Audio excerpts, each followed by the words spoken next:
আফরান নিশ্চয় এবং সাকিব ভাই একই মঞ্চে উঠছে, এই জন্য সাকিব ভাই কষ্ট হয়েছে। প্রথমে একটা কথা বলি ভাই, সাকিব ভাই বেয়াদব না। কে বেয়াদব এটা আপনারা জানেন। আচ্ছা, তো সাকিব ভাই একই স্টেজে থাকতো না, কিছুদিন আগে মাপ চাইছে, নিশ্চয় মাপ চাইছে। সেখানে সাকিব ভাই নাম নেয় নাই, কারণ উনি তো বিশাল বড় মানে সেলিব্রিটি, তো এই জন্য সাকিব ভাই নাম নেয় নাই। তো মাপ চাইছে আর কি, এটা ভালো লক্ষণ যে অ্যাটলিস্ট মানে সে মাপ চাইছে, এই জন্য হয়তো সাকিব ভাই একই মঞ্চে আসছে। বাট আমি আরো ক্লিয়ার হওয়ার জন্য আমি ওখানে কল দিলাম যে কোনো একজনকে, যে মানে ওইখানে যে ছিল সাকিব ভাইয়ের সাথে যারা ছিল ওদের আমি কল দিলাম, কি রে ঘটনাটা কি, ক্লিয়ার করতো ভাই। সাকিব ভাইরা তো পুরো হতাশায় নিমজ্জিত হয়ে গেছে। স্বাভাবিকভাবে ওনাদের বসকে কেউ ইনসার্ট করবে, আবার সেই তার সাথে একই মঞ্চে উঠবে, এটা তো মানা যায় না। মানা যায়? ওনার বক্তরা কেন মানবে? সাকিব ভাইয়ের বক্তরা কেন মানবে? ওনার তো রাইট, একদম 100% রাইট, অথেন্টিক নিউজ, মানে একদম ভালো নিউজটা আমি নেওয়ার জন্য কল দিলাম। দেওয়ার পরে বলছে ভাই চাপ নিয়েন না, সাকিব ভাই ওর দিকে মানে তাকাই নাই, তাকাই নাই, মানে কি হাত তো মিলানোর কথা, তাকাই নাই। মাঝখানে ফারিন ছিল, কথাবার্তা বলছে। ফারিন একটা সিনেমা আছে, সিনেমাটা আমি আছি, মানে ফারিন নায়িকা, সিনেমাটা সঞ্জয় সমদ্দারের, একজন গুণী নির্মাতা। তো চাপ নিয়েন না ভাই, সাকিব ভাই ভুলে যায় না কোনো কিছু, কিন্তু সাকিব ভাই বেয়াদব না, কাউকে অপমান করবে এরকম না। আপনারা চান আপনাদের বসকে কেউ খারাপ বলুক? আমি তো চাইবো না। সাকিব ভাই এই ধরনের কখনোই করে না, যে তাকে নিয়ে মানে কেউ বাজে কথা বলবে এই সুযোগ দেয় না। অন্যকে নিয়ে বাজে কথা বলুক, সাকিব ভাইকে নিয়ে বলবে না। সাকিব ভাই পাত্তাই দেয় না। শুনেন, ইন্ডাস্ট্রিতে, আমাদের ইন্ডাস্ট্রিতে কিছু বুজুর্গ ব্যক্তি আছে, মানে খুব জ্ঞানী লোক।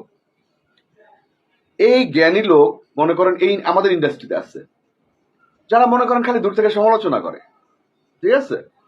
তো আমারও সমালোচনা করে অনেক কিছু, তা আমার কিছু ছেড়া যায় না। কারণ কি, এগুলো মূলত হচ্ছে মাগিবাজ, ভণ্ড। মনে করেন আপনি আপনি সলিড ভাবে তার কাছে আহ, কোনো সমাধান পাবেন না। তারা আপনার কোনো জীবনে হেল্প করে নাই, জীবনে কোনো হেল্প করবেও না।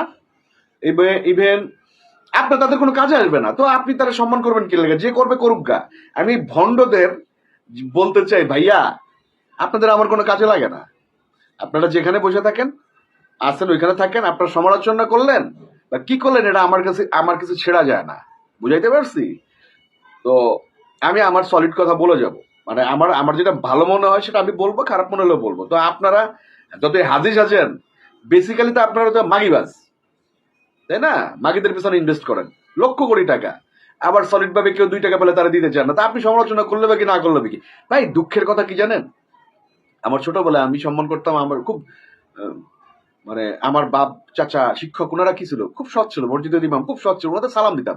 আর রুমের ভিতরে মাগিবাজি করছে, জুয়া খেলছে, মদ খায়, বাইরে যেছে, ওরা সালাম দিতে হয়। এই জন্য কোনো অফিসে যাই না, আমি কোনো অফিসে যাই না, সলিড ভাবে কাজ করে যাবো। আর যারা সমালোচনা করেন ভাই, আপনারা আমার লাগে না, এখনো পর্যন্ত যেহেতু লাগে নাই, বাকি জীবনে আমারও লাগতে পারে, কিন্তু আপনাদের আমার লাগবে না। তো সমালোচনা করলেন না কি করলেন, এগুলো যায় আসে না। ক্লিয়ার? মেসেজ ক্লিয়ার তো? আচ্ছা যাক, আসি এই যে স্টেজের ব্যাপারে। সাকিব ভাই ন্যূনতম পাত্তা দেয়নি, খালি একটু বললাম, হাত তো মিলানো দূরের কথা। আর সাকিব ভাই অভদ্র না, সাকিব ভাই সম্মান দিতে জানে, অর্থাৎ চাপ নিয়েন না, ঠিক আছে? আরেকটা কথা বলি, শ্রীলঙ্কায় ভাইয়া একটা ড্রেস পরে একটা ক্যামিও করছে, এটা তাণ্ডবে দেখবেন ভাই। কি বলবো, মানে এই ড্রেসে, মানে মানে ওনার এই লুকটা দেখার পর আমার কাছে মনে হয়েছে, এটা কেউ দেখে নাই, মানে সেটের বাইরে হয়তো আমি একমাত্র ব্যক্তি দেখছি। আমার কাছে মনে হয়েছে ভাইয়া, পৃথিবীতে এত সুদর্শন মানুষ আছে, এত সুন্দর মানুষ আছে, এত মানে মানে কি বলবো, হ্যাঁ হয়তো আপনি বলবেন যে ভাই শাহরুখ, সালমান, উনাদের আরো ফেমাস, মানতে পারেন ভাই। পৃথিবীতে সুন্দরের যদি কোনো সংজ্ঞা থাকে সেটা শাকিব খান। এবং একটা ড্রেস পরছে, আমি জানি না, মানে এত সুন্দর লাগতেছে, বুঝাইতে পারবো না, বুঝাইতে পারবো না, বুঝাইতে পারবো না। ফ্যান্টাস্টিক। আর সাকিব ভাইয়ের যারা সমালোচনা করেন, আমি একজন মানুষ, কে সমালোচনা করবেন কি করবেন না করবেন এটা আমার কিছু যায় আসে না, কারণ আপনার যারা সমালোচনা আমার করে, আপনাদের আমার লাগে না। আরেকটা কথা, আমি আমার কাজটা করে যাচ্ছি চুপচাপ, চুপচাপ আমি আমার কাজটা করি। অ্যাক্টিং এর বাইরে আমার কোথাও পাবেন না। চেষ্টা করেন তো, অনেক মাগি মুগি দিয়ে নক টক দেওয়ায় দেখি করে ফল্টে ফলাইতে পারি না। মাগির নেশাটা আমার নাই ভাইয়া। জুয়া আমি খেলি না, মিথ্যা কথা বলি না, মদ খাই না, অনেক কিছু করি না, তারপর কেমনে আমারে কি করবেন, কেমনে আমারে ফান্দে ফালাইবেন বলেন তো? খুব সুন্দর সুন্দর মেয়েকে দিয়ে আমার নখ দেওয়ান দেখি তো। তো ওই বৈশা বৈশা অফিসে বৈশা বৈশা লুচ্চামি করেন, ঠিক আছে, মানুষকে গুতাইতে আমার গুতাইতে চান না, কারণ আমি ওই ওই শ্রেণীর লোক যে ওই যারা বাপের নামে চলে, চাচার নামে চলে, ওদের কিছু বলা যাবে না, ওইটা না। রেসপেক্ট একটা জিনিস, জনপ্রিয়তা একটা জিনিস। আমি সাকিব ভাই সম্বন্ধে বলছিলাম বাংলাদেশ সব থেকে জনপ্রিয় আর্টিস্ট। অনেক অনেকের মানে অনেক রেসপেক্টেবল মানুষের বাচ্চারা চিটে গেছে, আসা যায় না গেছে। আপনারা চেতবেন না, কি করবেন, আপনার ইন্ডাস্ট্রির জন্য কার কি করছেন এটা আমি জানি, মুখ ছুটায় না, ঠিক আছে। ইচ্ছার বিরুদ্ধে কথা বলতে হয়, কারণ কিছু কিছু প্রশ্নের জবাব দিতে হয়। তো আমি সাধারণত আমার যখন মন চায় তখন কথা বলি, মন না চাইলে কথা বলি না, কারণ প্রফেশনাল কেউ না, প্রফেশনাল আর্টিস্ট। বাট ওই সবসময় কথা বলতে হবে এই নীতিতে বিশ্বাসী না। আমার যখন মন চায় কথা বলি, যখন মন চায় কথা বলি না।